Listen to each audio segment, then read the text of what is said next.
The Alienware 13R3 is a computer that's as powerful as it looks. Sharp metallic looking edges paired with a sleek yet overstated design. The computer makes itself known that it's for gamers. The Razer Blade 1060 on the other hand shows its power very differently. It's a MacBook-like design that can fool any spectator, but little do they know that this computer is a powerhouse. These are two giants in the portable gaming market, but is one better than the other? Well, let's put them to the test. Battle style. Just like in my previous videos, we'll split this battle into a few separate parts. We'll have design, display, audio, battery, and of course, gaming. Unlike my previous video though, at the end of each section, I'll announce a winner for that category.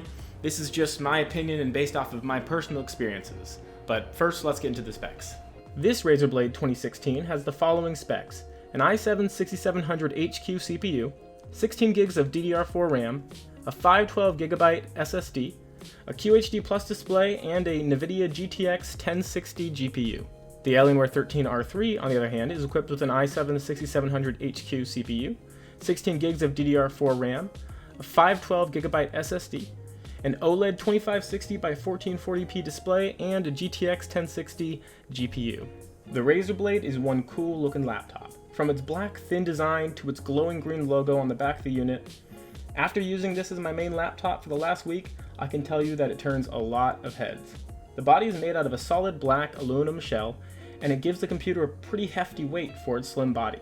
I personally love the body of this computer, and it is one hell of a fingerprint magnet. I would also like to mention that although the shell is strong, the paint does not share those same characteristics. On some of the older models of the Razer I've owned, small and slight bumps can easily remove the coating of paint covering the exterior, and you'll end up with marks that look a lot like this. The weight of the unit is 4.2 pounds, and in my testing, the thickness is, well, amazing. This is how it looks compared to something like the Dell XPS 13. All in all, I'd say the build quality is solid. The computer could certainly take a hit and keep on rolling. It feels something like a MacBook, which isn't something I would say lightly. Speaking of Apple, this computer has ports. On the left side, we have an AC adapter in, 2 USB 3.0 ports, and a 3.5mm headphone jack. On the right side, we have a Kensington lock slot, an HDMI out, USB 3.0 port, and a USB Type-C, which will work with Razer's Razer Core for external desktop GPU performance. We have two areas of light here. One is the unchanging green light that lights up the snakehead logo on the back of the computer. The other is a keyboard. And oh man, what a beautiful keyboard.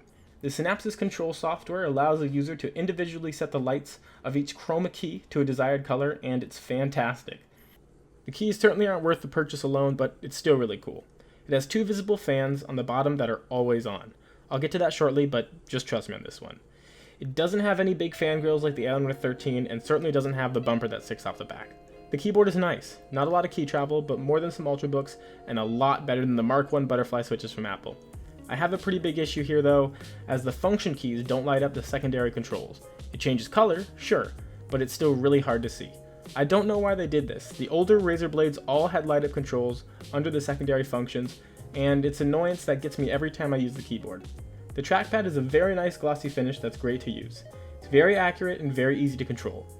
I personally like the left and right clicks, but I've seen a lot of opinions either way on these. My version of the Razer does have a touchscreen, and when pressed the hinge wobbles a pretty decent amount. The Alienware R3 is a different story. This computer looks like a monster, and it really is. I normally carry around a Dell XPS as my main driver, and this computer is quite heavy at 5.4 pounds.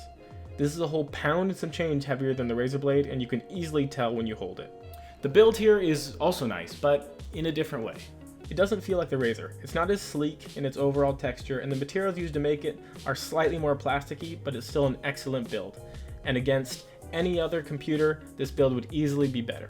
The R3 has a lot more port selection. On the left, we got a Kensington lock slot, USB 3.0 port, mic in, and mic headphone combo. On the right, it's got another USB 3.0 port and a USB Type-C port. The back of the computer marks the biggest changes between the Razer and the Alienware. Here, from left to right, we have the Ethernet in, DisplayPort, HDMI out, Thunderbolt port, Alienware graphics amp in, and the AC adapter port. The inclusion of the Ethernet port is a huge plus in my book and really helped with ping during games. This Alienware is far more flashy than its competitor, as it has a light up logo on the back and a light-up keyboard, but also includes a light-up trackpad, power button, and logo. These are all customizable through an Alienware command center, but the keyboard is set into zones and not individually lit up like the Razer's keyboard. The fans here are front and center, and by front and center I mean back and really big. The back of the unit has been altered to allow a better cooling, and the R3 has 2 fans connected to this new bumper, and 2 fans that are viewable through the grill on the bottom of the computer. The keyboard is really nice to type on. The key travel is pretty perfect, and the keys have a really nice clicking noise when you type. The trackpad is also excellent, but not as good as the Razer Blade. The unit has a touchscreen, and the hinge wobbles slightly less than the Razer in practical uses. I didn't mention flex on either of these computers. Neither computer had very much flex at all, but this is what happens when you buy a pretty well built computer. This was a hard one for me, but I think I've got to give the point here to the Razer Blade. It's built like a tank, and the sleek design isn't something we normally see from a laptop with so much power. The Alienware is built very well, but its build isn't quite as premium and not nearly as unique. The panel on the Razer Blade is a gorgeous QHD Plus display that has excellent color and even more excellent viewing angles. The screen is glossy and will show a reflection in the sun. I'm kind of starting to wonder if Apple has a patent on their reflective glass that helps with sun glare. The sRGB gamut on the laptop was 95% and it looked great while watching movies or playing games. The Alienware 13 R3 is a completely different story. This screen is probably the best screen I've ever seen on a laptop, period. It really is a thing of beauty. The sRGB gamut was a ridiculous 220% and the colors pop. The screen is a 2560 by 1440p display, and my camera really can't do this thing any justice. If a local store is carrying this model and it's on show, definitely check it out with your own eyes. The Alienware 13 R3 is the obvious winner here. Even with its lower pixel density, the OLED technology shines above the Razer by a staggering amount. The audio was also barely a competition. The sound on the Alienware 13 R3 is really hard to beat. The speakers are located on the side and they get loud and have a great bass. The Razer Blade isn't bad. Its speakers are located on the front next to the keyboard, and they're actually a very nice set of speakers. But they don't get too loud, and the sound that comes out of them is on the tinny side with a small bass. Here's how they sound.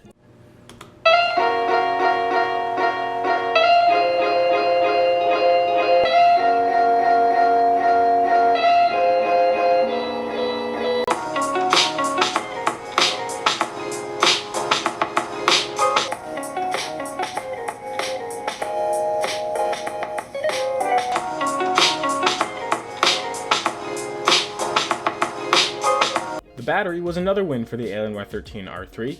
I ran PC8 Mark's test for professionals, and it came out on top with 3 hours and 34 minutes, better than the Razer Blade's 3 hours and 28 minutes. This is a stress test, and I would like to mention that these aren't the results you'll see on a day-to-day basis, just the results that the test garnered. The performance you'll see will probably be about an hour or two more. Now for the reason people buy these computers, the gaming. Both computers have the same GPU, a NVIDIA GTX 1060 with 6 gigs of DDR5 virtual RAM. But that doesn't mean they're equal in performance. For both computers, I'll run a series of tests, all at 1080p, since that seems to be the sweet spot for these GTX 1060s. First up was the Razer Blade. I started with the Skydiver, and the computer scored a 18,158, better than 62% of the computers tested. Then I ran Firestrike, and the computer scored 9,221, better than 58% of the test computers. Next, I ran the latest Time Spy, and the computer got 3,534, better than 28% of the tested devices. Unigine Heaven was run with the following settings and scored a 101 frames per second. Doing the same with the Alienware 13 R3, I ran Skydiver first and received a 23,719, better than 78% of the tested devices. Then I ran Firestrike and got a 9,526, surpassing 58% of the tested computers. And Time Spy got us a 3,725, better than 28% of the devices tested. Finally, Unigine Heaven, with the same settings as the Razer Blade, scored 108.4 frames per second. These scores are great and all, but what about real-world gaming?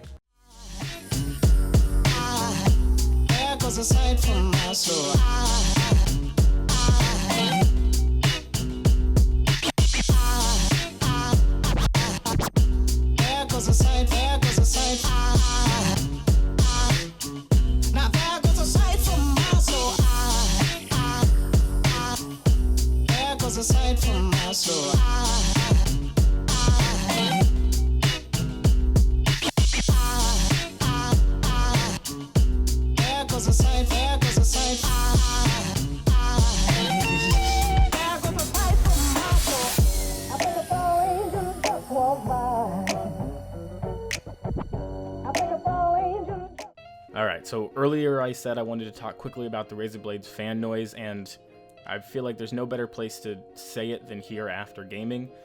The fan noise on that Razer Blade is loud. I took some video with my phone, so I'm sorry it's not very good quality, but this is how the Razer Blade sounds on idle, so no processes going in the background.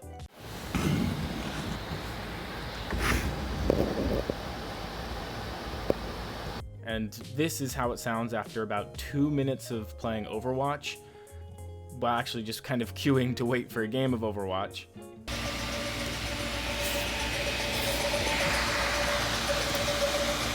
Now, the Alienware, on the other hand, was quiet on idle, and even in game, the fans got loud, but not nearly as loud as the Razer Blade, so keep that in mind if you're looking to purchase either one of these computers. The winner for gaming was the Alienware 13R3.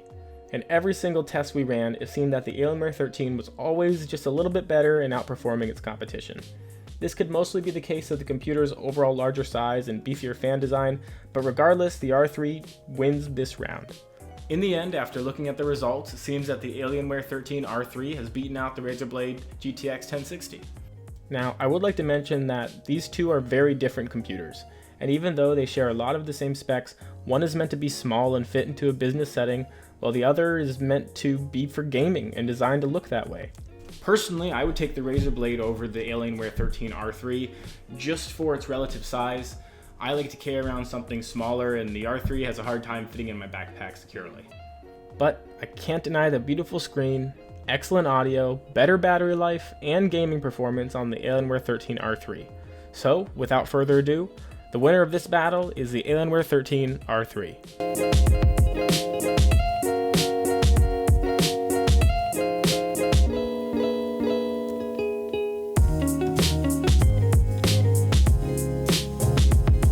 I just wanted to end this with a thank you.